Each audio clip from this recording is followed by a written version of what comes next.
Talvez você esteja pensando aqui, interessante essa situação, né? Talvez justo num primeiro momento. Porque você deve convir comigo que quem possui vários imóveis dentro de uma mesma cidade, provavelmente tem uma condição econômica, uma capacidade econômica maior. E aí aquela história. Quando você tem capacidade econômica maior, você não pode estar sujeito a um imposto com alíquotas mais altas? Pode, não pode? Mas a pergunta que se segue é o seguinte: o IPTU, ele recebeu autorização para ter alíquotas progressivas em razão do número de imóveis de um mesmo proprietário?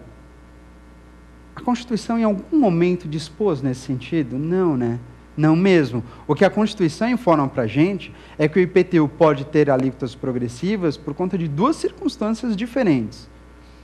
O IPTU pode ter alíquotas progressivas em razão do valor do imóvel, ou então o IPTU pode ter alíquotas progressivas em razão da função social da propriedade.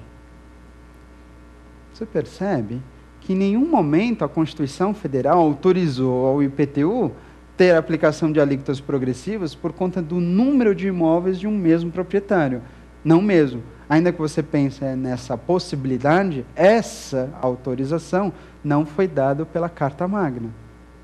De modo que, neste caso, qualquer lei municipal que venha aplicar alíquotas progressivas ao IPTU por conta do número de imóveis que uma mesma pessoa possui num município ou em municípios diferentes, será uma lei considerada inconstitucional. Não será permitida.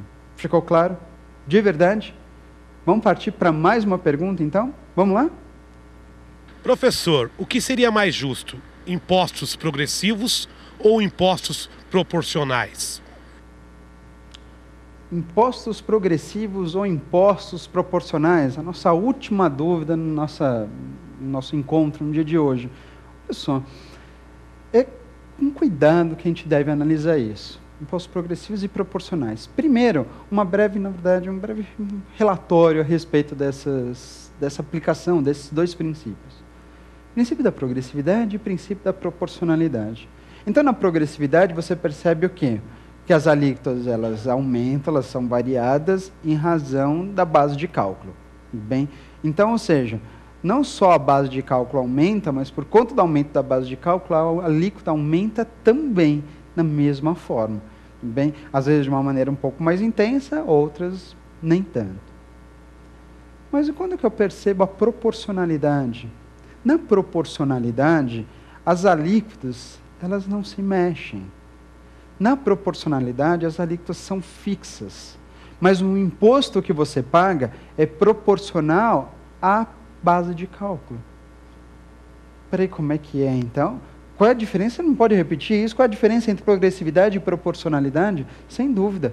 Os dois princípios eu admito, num primeiro momento, aí você deixa registrado, que tanto a progressividade como a proporcionalidade servem de pilares para a capacidade contributiva. Os dois, progressividade e proporcionalidade, são importantíssimos para a capacidade contributiva.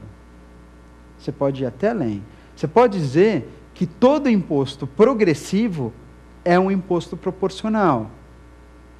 Mas nem todo imposto proporcional é progressivo.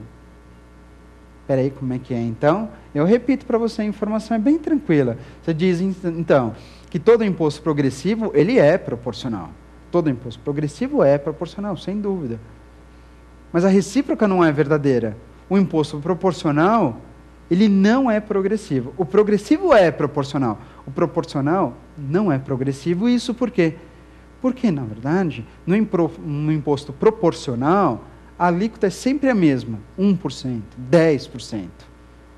O que muda é só a base de cálculo. E aí, claro, quando você aplica 10% uma base de cálculo pequenininha, o valor do imposto a ser recolhido é pequenininho. Mas 10% sobre uma base de cálculo muito mais alta, naturalmente o valor a ser arrecadado vai ser mais alto. Na progressividade é diferente, né? Na progressividade, aumenta a base de cálculo, tudo bem, mas também aumenta a alíquota. Então, se você tem uma base de cálculo pequenininha, eu coloco uma alíquota pequenininha.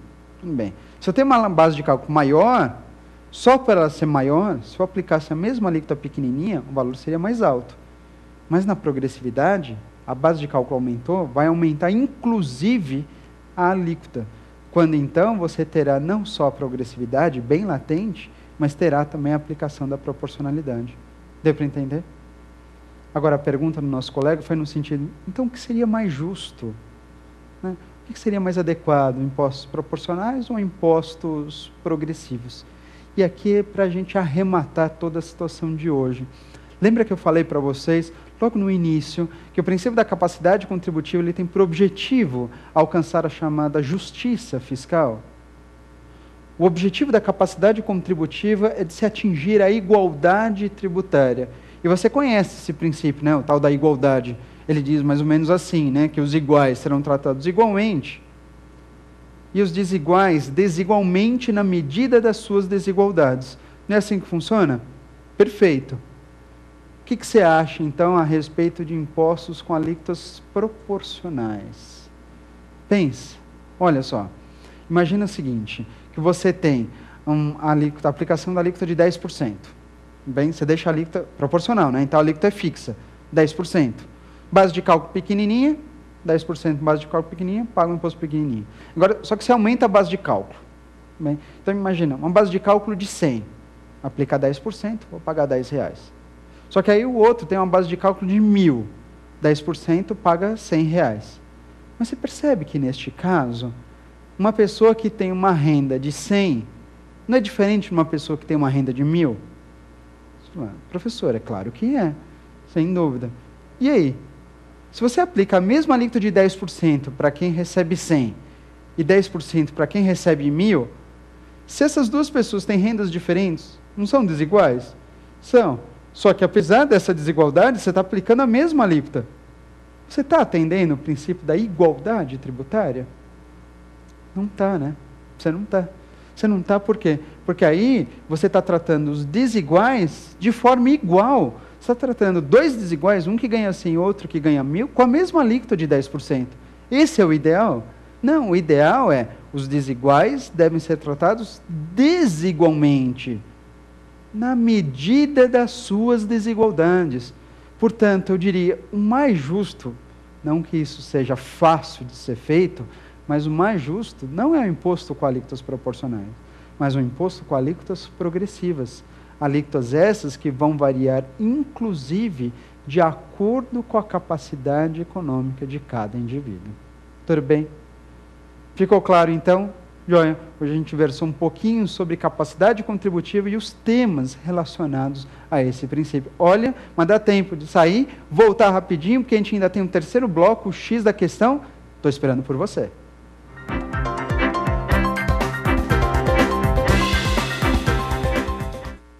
Voltamos então para o nosso terceiro e último bloco do dia de hoje, com o X da questão. Mas antes, a gente parte direto para os testes. Quero mandar um abraço aqui para os nossos telespectadores, para todo mundo, mas em especial para o Rafael Calisto de Goiás, a Raquel Feital do Rio de Janeiro, Laís Lessa de Maceió e Alican Oliveira de Guarambi, do estado da Bahia. Muito obrigado pela participação de vocês e continuem mandando seus e-mails, suas sugestões, suas dúvidas. Na próxima vez eu quero responder uma dúvida de vocês, hein? Vamos lá então? Vamos partir direto para os nossos testes, portanto, vamos partir para o primeiro teste, avaliando um pouquinho sobre o princípio da capacidade contributiva. Vamos lá. Primeiro teste, caiu no exame da ordem no ano de 2008, diz assim, ó, o princípio da progressividade tributária não se aplica a um imposto. Letra A, territorial rural. Letra B, sobre a renda e proventos de qualquer natureza. C, predial e territorial urbano, ou letra D, sobre a transmissão onerosa de bens imóveis. E aí, hein? Na verdade é uma pergunta bastante objetiva, relacionada claramente à capacidade contributiva, só que neste caso perguntando com um pouquinho mais de objetividade a respeito da progressividade. Bom, em razão do que a gente viu hoje, quais são os impostos que podem ser progressivos? De acordo com a Constituição Federal, no primeiro momento, a regra é aplicar a progressividade apenas aos impostos que forem pessoais. E a gente sabe muito bem, eu mostrei para vocês como exemplo, que o imposto pessoal, tipicamente, é o imposto sobre a renda. Ele tem alíquotas progressivas. Só que a gente sabe muito bem que, além do imposto de renda, outros dois receberam a mesma autorização. ou melhor, receberão autorização para receberem alíquotas progressivas. Um